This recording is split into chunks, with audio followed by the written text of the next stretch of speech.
Author, columnist, managing editor of LibertyNation.com, podcast host and conservative policy advocate. We dismiss history at our peril. Liberty Nation Radio with Mark Angelides. Liz Cheney is out, and with it, the Republican Party faces a new dawn. How long until the politicians finally catch up with those pesky voters? Welcome back to Liberty Nation Radio here on the Radio America Network. I'm your host, Mark Angelides. On today's show, we talk the Cheney defeat, the future of the GOP, Biden's Afghanistan legacy, and a gun-free New York State. How bad could that possibly be? I want to take a moment to say a special thank you to our listeners out in Hastings, Michigan on WBCH 1220 AM and 93.1 FM. Thank you for being here. Remember, this show is proudly sponsored by LibertyNation.com, where you can access podcasts, breaking news, analysis, and a range of biting and brilliant shows to whet your appetite for freedom and your fondness for the great American Constitution. The Bushes, the Clintons, and now the Cheneys. It seems that former President Donald Trump is officially the legacy slayer, with Liz Cheney losing her primary to a Trump-backed challenger. But how momentous is this ousting, and what does it tell us about the state of American politics? Well, to help us dig deeper on these questions, we're joined by longtime host of this here Liberty Nation radio show and senior political analyst for LibertyNation.com, Mr. Tim Donner. Thanks for joining us, Tim. Hello, Mark. So, Tim, a really simple question here. Are we witnessing the end of an era with Liz Cheney's 37% loss? That was stunning because the polls called for between 20 and 30, and the repudiation of Liz Cheney was so thorough and so devastating that, yeah, that's the end of a dynasty. I mean, that's the third dynasty. That's the trifecta. That's winning the Triple Crown in horse racing to knock off the Bush dynasty, the Clinton dynasty, and the Cheney dynasty. I don't think the intention of Trump was to end the Cheneys until, of course, Liz Cheney made it her life's mission to take down Trump and to collude with the Democratic Party to do so. In fact, to serve as the mouthpiece for the Democratic Party in the January 6th hearings. But yes, beyond the Bushes, the Clintons, and the Cheneys, three dynasties slayed by a single man, which is unprecedented. And I use that word sparingly. It's what it is. Even more than that, Mark, I think, is the death pangs of neoconservatism. Liz Cheney is the face of the old Republican Party, the Bush, McCain, Romney Republican Party. That's what she represents here. McCain hated Trump. Romney hates Trump. The Bushes hate Trump.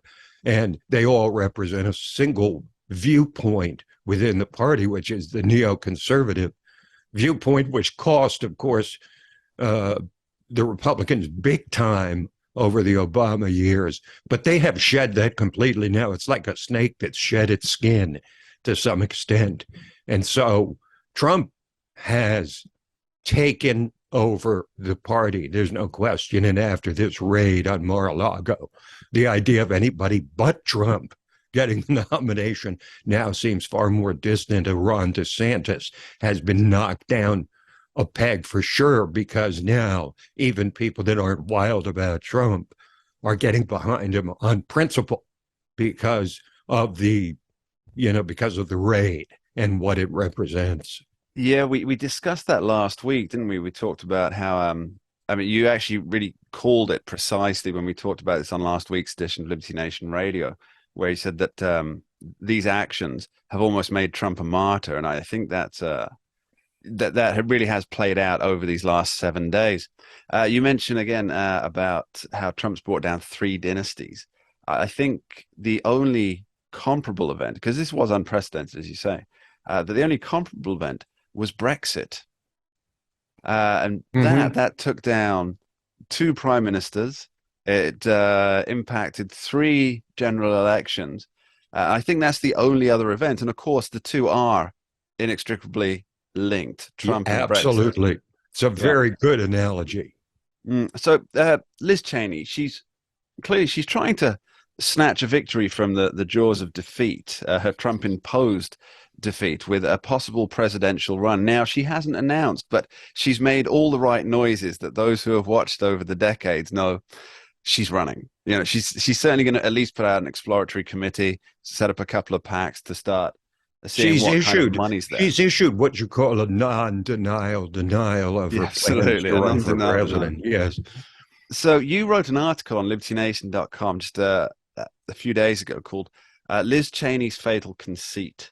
Now, would you care to explain that title and the premise a little bit more for us? Well, let me read you the first, or repeat the first sentence in that story. Only in the bubble-wrapped environs of the Washington swamp could the most unpopular Republican in the country suffer a blowout defeat and then compare herself to Abraham Lincoln. Fatal conceit. Abe Lincoln? Really? Oh, the hubris. I mean, yes, she's going to run for president as what, a martyr.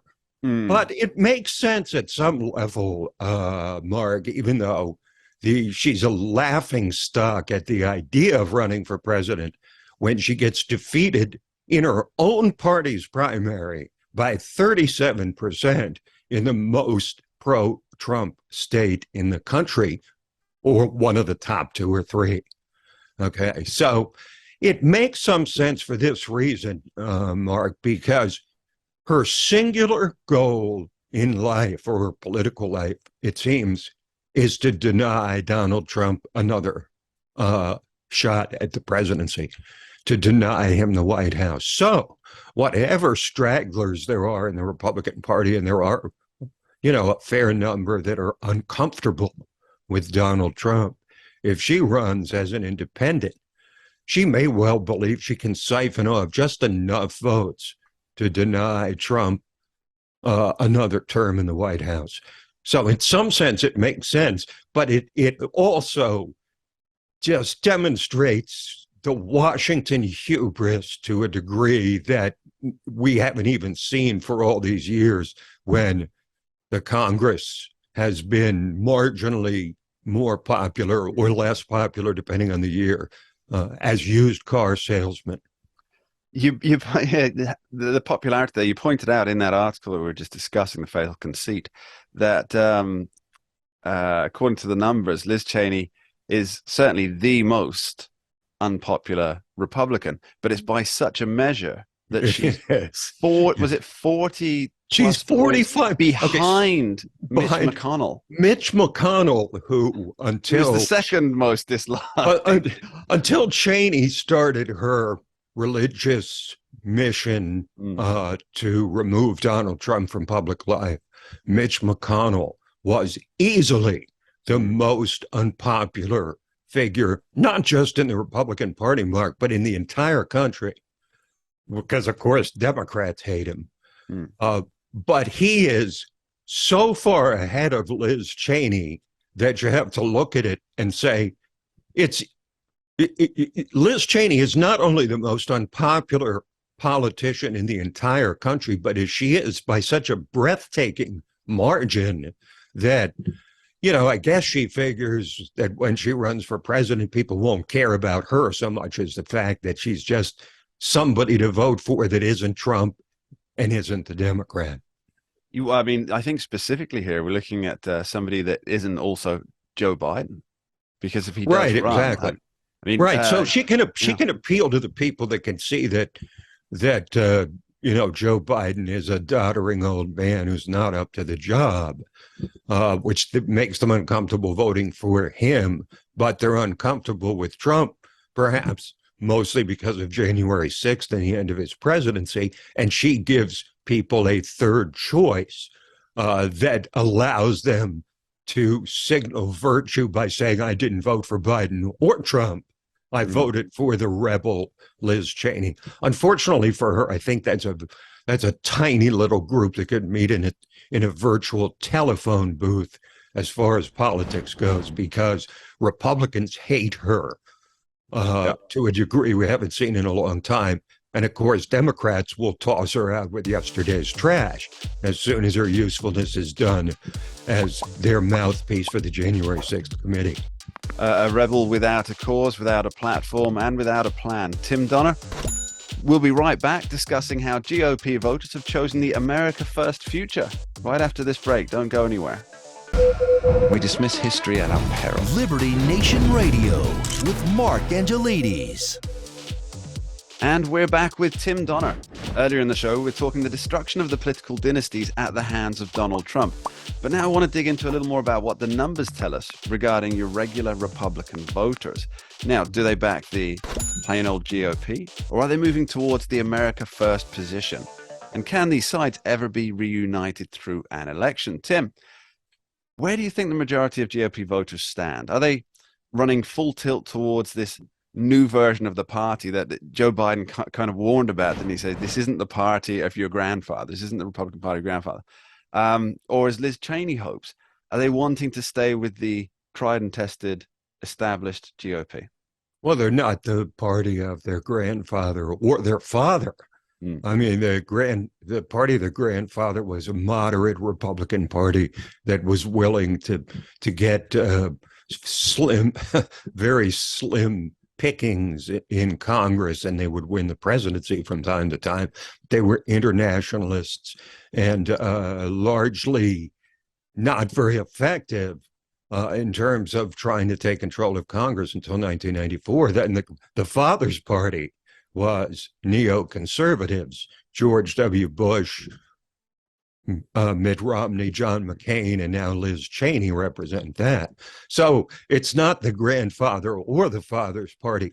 But here's the thing that's notable about this year, and we're going to talk a little bit about the endorsements that Trump has made and how many of them have succeeded. But I think you should look at the ones that were not endorsed by Trump, because even when they were not endorsed by Trump, they were running on Trumpism.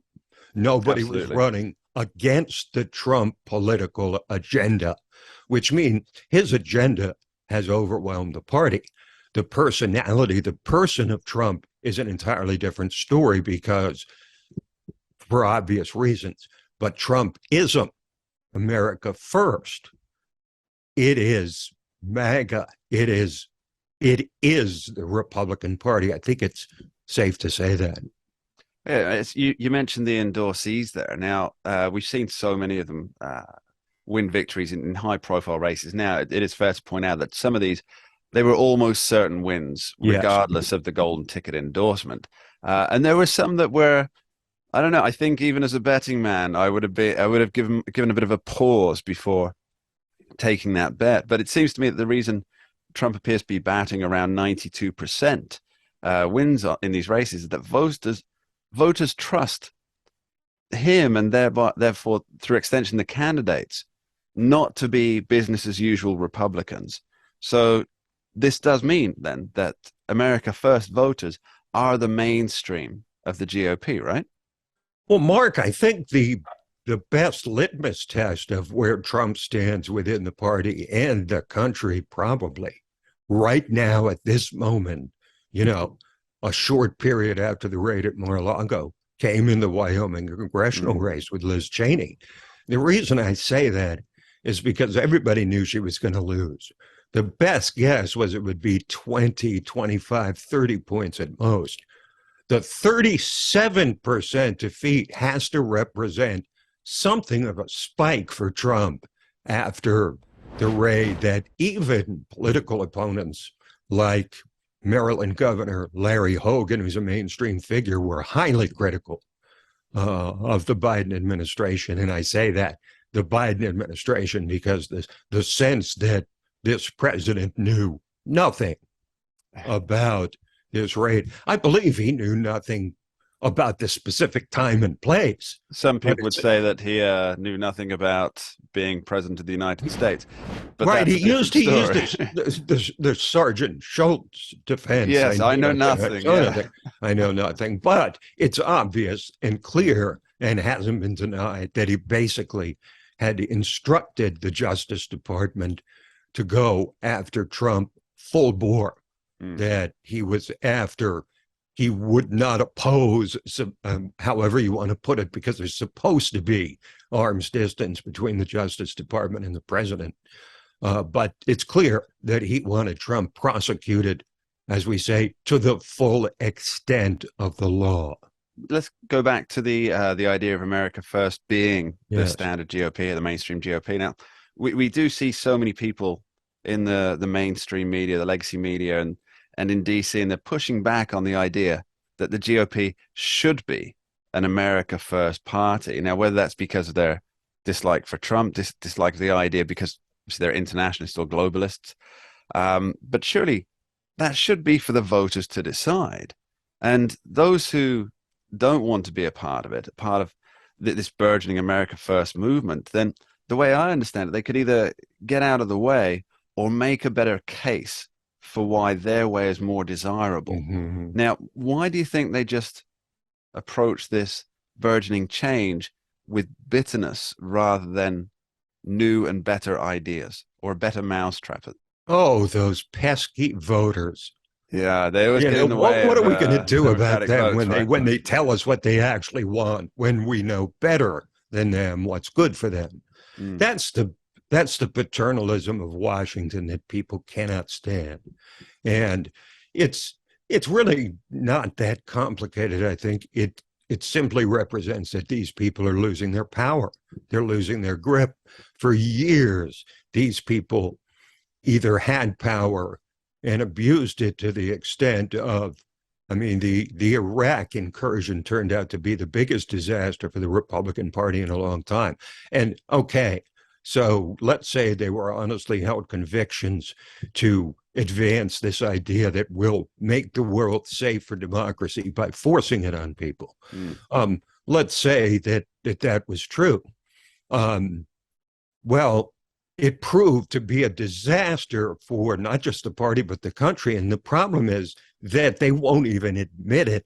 They won't admit the disaster of neoconservatism, which also involved massive amounts of spending, huge federal deficit. They won't admit the failure of it. And they still try to defend it to this day in a country where Republicans made clear in 2016, when Trump went after Bush, even in his own party for the Iraq War, that they are behind getting us out of foreign conflicts, not into them.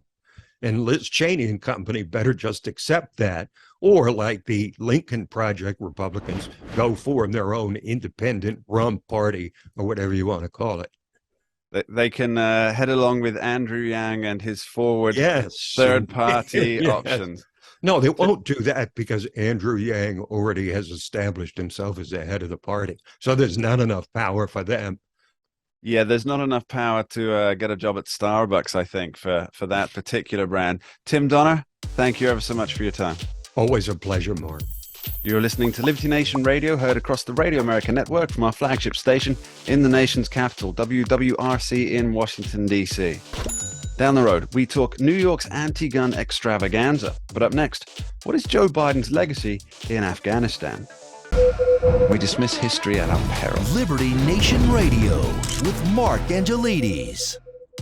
Just 1 year after the disastrous withdrawal of troops from Afghanistan, and President Joe Biden is keen to wipe the legacy slate clean. But with the Taliban going from strength to strength, how long can America ignore the power vacuum it created in the graveyard of empires? Well, we're joined today by former Deputy Undersecretary of Defense Controller Dave Patterson, who covered the Afghanistan withdrawal in detail for LibertyNation.com. Welcome back to the show, Dave. Thank you very much, Mark. Happy to be with you. So, Dave, how bad is this as a legacy marker for President Biden? Well, I think it's as bad a legacy marker as you can get. I mean, it has several elements that recommend it as one of the top bad legacies for a president. First of all, the incident itself was just horrendous. It was just mismanaged and demonstrated a capability of Biden's presidency that was simply incapable of handling a crisis. He never paid any attention to any of the advice going into it, and the litany of things that he did wrong to create this disaster, are manifest and have been reported on numerously. But it all started when he decided that he would withdraw U.S. forces precipitously and then work to get Americans and friends of Americans out. That was the most horrendous decision. Normally, what you would want to do is you would want to get the non-combatants safely out and leave the military in place to ensure their safety. He did it exactly the opposite way, and the consequences flowed from that. It's almost even back chair, sitting room generals like myself can see that putting the cart before the horse, as it were, was doomed to failure from the start. How could he justify that to the commanders on the ground? Well, I don't think that there was any attempt to justify it. I think that McKenzie said it as well as you can say anything that was fairly stupid. He says, the president made the decision and we just carried out that decision. Well, come on, so where was your pushback? You're a military guy, a four-star general. What did you have to say about that? And it was so obvious that this was a wrong move, and everybody who looked at it from beginning to end said, this is not the way you do things. And worse yet, you had complete control over the time frame where the withdrawal could have been done in a more orderly fashion. And rather than take the time necessary, which you could have done, you decide to do it precipitously, put a date on the sand, and a date that ended up not being you're not being able to get your forces out.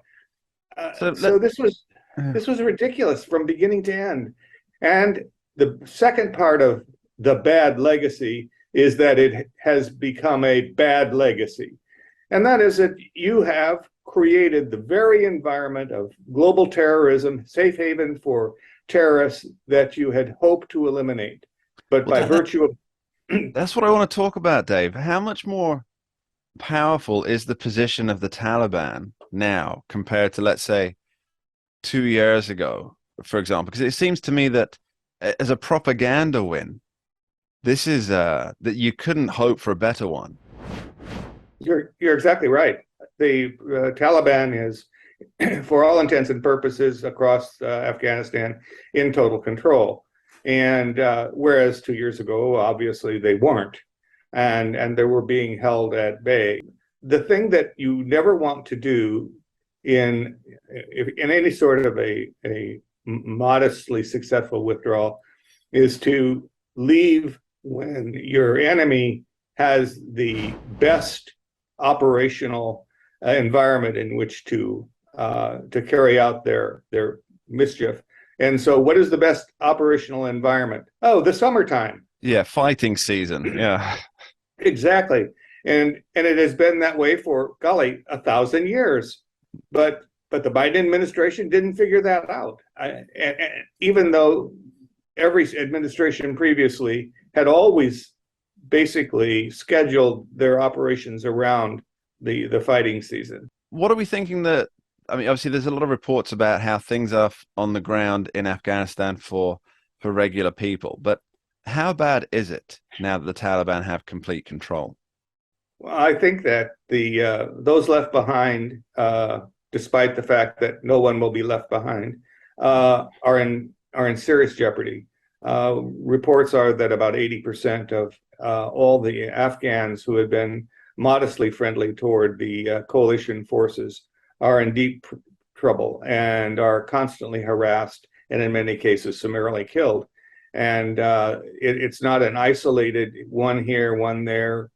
It's rather ubiquitous throughout the entire country. Right now, what is the U.S. position on the region at the moment? So are there any projects going ahead, funding going in, diplomatic interventions, diplomatic relations? What's happening? The diplomatic relations are by surrogate, mostly, and there are funds. It's Russia, isn't it, as the surrogate? Of course, why not? They're behind it 100% in Iran, but there are others as well, and we are supporting the non-government organizations as best we can. But there are approximately 74,000 Afghans who would qualify for the special visa status to exit Afghanistan. And the State Department at last report has 34 administrators to handle 74,000. So you can see that the State Department is right on top of this and has established a crackerjack operation. Mind you, they do have 87,000 new IRS agents en route. So at least when they do arrive, these helpers of the U.S. Army, they'll be fully taxed and audited. So that's no problem. Now, has Joe Biden, with his withdrawal, that I think everybody, it would take a blind eye to so to speak, to say that it was a success on any level. But have his actions, have they created a pariah state almost? I think that the actions have created probably 4 pariah states. People have watched what took place. Russia has no time for Biden. I mean, they see him as kind of just a bumbling fool, and Afghanistan is ample evidence. The Chinese see Afghanistan as the perfect example of what they can anticipate, which is mismanagement and fumbling at the diplomatic level. And also you have Iran, who looks at this situation and says, we have nothing to fear. And not only that, but they have now been bolstered by what appears to be somewhere north of 10,000 former security forces in Afghanistan who have brought all their kit with them and have moved into Iran, which of course will take great advantage and exploit the intelligence value of the weaponry that they brought with them. So, golly, it's really a swell situation for the Biden administration, but it is absolutely emblematic of everything they've done. I mean, they have one good week where they lie about inflation and kill Zawahiri, but the fact that they killed Zawahiri and the circumstances was simply more evidence that the Afghans are in fact providing safe haven for the most terrible of terrorists. He felt so emboldened. He just he's lounging out on the balcony because what does he have to fear? Well, it turned out bad, but for him, but nonetheless. Yeah, it speaks to a much larger picture. Dave Patterson, thank you ever so much for joining us. Thank you, Mark. Happy to be here always. After this short break, we're coming back with Scott Cosenza to examine New York State's pushback against the Supreme Court ruling that reiterated your right to keep and bear arms. Don't go anywhere. We dismiss history at our peril. Liberty Nation Radio with Mark Angelides. In the aftermath of the historic Supreme Court ruling on New York Rifle and Pistol Association versus Bruin, the SCOTUS have reaffirmed the right to bear arms. But New York legislators disagree. And with that, they sought to essentially make the whole state a gun-free zone through further regulation. Now, is this constitutional? Will it be challenged in court? To answer these questions and more, we are joined once again by constitutional attorney, host of the Uprising podcast, Liberty Nation's legal affairs editor, and a man for whom firearms are more than just close friends, all rolled into one bundle that is Mr. Scott D. Cosenza, Esquire. Welcome back to the show, Scott. Hi, and thank you for that generous introduction. I spend more time doing the introductions than I do the questions, Scott. Now, let's start with the basics. I don't appreciate it. I'm sure you do. In the wake of the Supreme Court decision, New York State, it's moved to limit the places where you can legally carry a firearm. Now, what does that include? Or is it easier to list where it doesn't? Neither one is easy. And the reason why is because what the legislature and governor did in New York was basically try, to the extent Well, I was going to say, I assume to the extent they thought legally possible, but I don't even know if that's actually part of it. They may have not cared whether it was ultimately ruled legal or not, meaning it could have been just a political move. I'm not saying it was or it wasn't. I just want to recognize the possibility that even because they're smart people, Yeah. and they're certainly not incapable of looking at the decision in Bruin and then looking at their law and coming to a conclusion that I've come to, and I think most probably non sort of anti-gun lawyers would come to, which is that the laws violate the plain language of what the ruling in Bruin is, which is to say that gun carrying is ordinary and gun ownership is ordinary, and in order to prohibit it, you have to kind of provide some sort of extraordinary circumstances. It seems to me, Scott, here that although New York here is allowing people to own a gun, people to carry a gun, I'm reminded of the idea that you can't walk and chew gum, as it were. So you can have the things, but you're not allowed to walk around with it. You're not allowed to move from station to station. Well, if we talk about what led to Bruin, and so the case was about somebody who was legally entitled to own a gun under the laws of New York and did legally own a firearm, and they wanted to move from point A to point B with the firearm, and New York law prohibited them from doing so.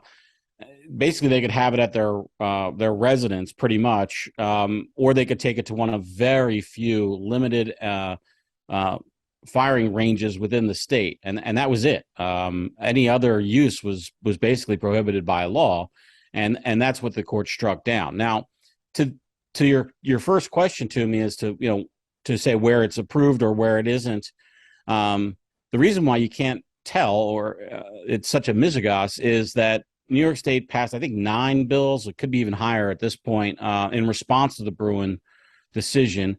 And the kind of the latest one that we're talking about in the news is this this idea that the Adirondack Park, which constitutes, I think they said 20% of the landmass of New York State, correct, is basically going to be off limits for firearms, and that includes people who live, in their privately owned homes. It's not like they're renting a cabin at a state park. They live within the park. I believe there's 130,000 130,000 residents within that geographic area, and that rises to 200,000 depending on the season. And I would just say that when you legislate in a rush in order to make a political point, rather than to regulate and legislate based on sort of a more surgical approach, this is something that I think you'll expect to get, which is to say that there are undoubtedly many circumstances that these legislatures, even the ones that are generally anti-gun, which we presume most of them are, who voted for this legislation, wouldn't have thought was a prudent result. So essentially, there are a very limited number of places where people can go with their legally owned firearms. There's going to be issues on traveling from. Let me stop you and say this. The reason why you can't say is because it's a patchwork of property there. So in other words, like we said, it's 20% of the landmass. There's some of it that's state land, some of it that's county and municipal land, and some of it that's private property. Some of it's zoned commercial. Some may be zoned residential. And so all those factors that I just said have implications as to whether or not how a person may convey a firearm about that property, which never was an issue before now. So, Scott, I think the issue here is that New York State legislatures, they're not operating to the spirit of the law as defined by the Supreme Court. Oh, certainly not, Mark. Certainly not. But don't people have a duty, lawmakers, don't they have a duty to operate within the spirit of the law? Otherwise, we'd all be looking for workarounds for various crimes, right? Well, I think that that's true. Meaning, I think that they do have a duty, and I think that they've breached that duty. Sad to say, I don't think that puts them in a class that's different from so many legislative bodies in the United States, and increasingly more so with our politics lately in the country. That seems to be the way of the world. So do you predict more, gaze into your legal crystal ball, which is adorned with a jabbet, no doubt. Do you predict that we will see lawsuits arising, challenges arising against the number of bills, the patchwork bills? And do you think that those lawsuits might follow a similar trajectory to New York Rifle and Pistol v. Bruin, as in it heads towards the Supreme Court? I'm only surprised we haven't seen more filed at this moment. Yes is the answer to your question. I suspect maybe summer vacations playing into some of that delay. And of course, jurisdiction, because it covers such a wide thing. Oh, no, it'll be filed federally in federal court as a claim against the state. It's a state law. Right. So that's actually not a tricky situation. Yes, I do. And I suspect that they will be stricken down. These things may take a while. It took from, how many years are we from Heller to Bruin? Right. I'm not predicting that this is going to take place in the next 3 months. And many citizens of New York may be wildly inconvenienced and incarcerated and convicted before before it works out. And there's no guarantee, but I do suspect and predict that that's what will happen, that most of these laws will be adjudicated unconstitutional in light of the Supreme Court's decision articulated in Bruin. There's one more topic I want to ever so quickly cover, Scott, and that's Clovis Community College in California. Give us the rundown on that one, if you would. Well, the villains are Lori Bennett and Patrick Stumpf. Lori Bennett is the college president, and she and Mr. Stumpf and some other university staff conspired to violate the free speech rights of young Americans for freedom because they didn't like the conservative message that they were posting on some flyers. Now, be specific here for me, Scott. What was the conservative message that they were putting across? This is what I love about it. They were relaying the body counts associated with the totalitarian communist regimes, I think, of Stalinist Russia and Maoist China, as I recall. So they were putting out information that is a historical fact that should be taught in, I don't know, somewhere like a college, and the administration of the college facts are upsetting, Mark, to college. See, colleges used to be a place where ideas were examined. Now they're a place where they go to be instilled with the right ideas and to comfort them. And this was no bueno for that. And they forgot, I guess, or didn't realize that they were at a public taxpayer-funded university and had to actually obey the free speech rights of their students rather than, Mark, conspire to violate them, which is what they've done. And thankfully, we have the what used to be the Foundation for Individual Rights and Education, which has rebranded itself as the Foundation for Individual Rights and Expression. They've expanded their role, but this case probably would be within their even in their previous role of protecting free speech rights on campus. They're suing, and I can expect, and we can expect an award for the students that have been discriminated against, again, simply because of their being conservative and expressing conservative values. I think you should rephrase being conservative and conservative values to expressing facts about history, Scott. But of course, facts are not welcome in such safe spaces. Scott DiCosenza, thank you ever so much for being here. Thanks, Mark. And that's almost all we have time for on this week's edition of Liberty Nation Radio here on the Radio America Network.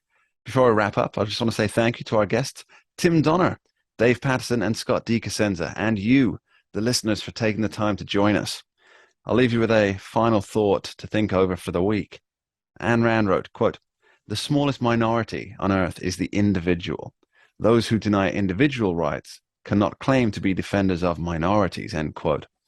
Now, when our politicians claim they're looking out for or trying to represent minorities, they're not talking about the individual.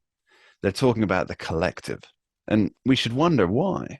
I guess the answer is that to cater for and to represent and to protect the rights of every single individual would be just too hard, too time-consuming.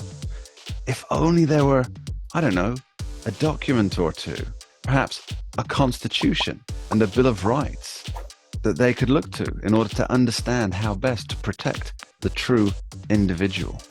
Thanks for listening.